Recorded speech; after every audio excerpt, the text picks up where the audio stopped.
দর্শক, আমি রয়েছি এই মুহূর্তে সাভারের ভাকুরতা ইউনিয়নের সাদেক এগ্রোর যে ফার্ম, সেই ফার্মে।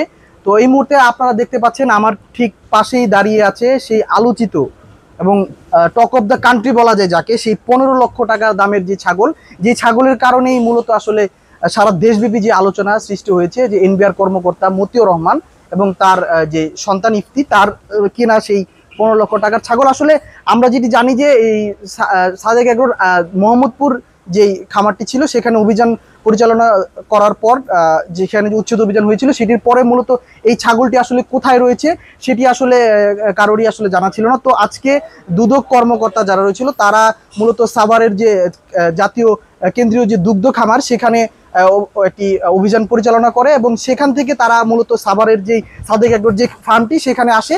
সেখানে অভিযান পরিচালনা করার এক পর্যায়ে আসলে এখানে নিষিদ্ধ কয়েকটি যে ব্রাহ্মা গরুর বাছুরের দেখা মিলে এবং তার পাশেই একটি চারদিকে আসলে কাগজ দিয়ে আচ্ছাদিত একটি ছোট একটি স্থানে এই 15 লক্ষ টাকার যে আলোচিত যে ছাগল, সেই ছাগলটির আসলে দেখা মিলে।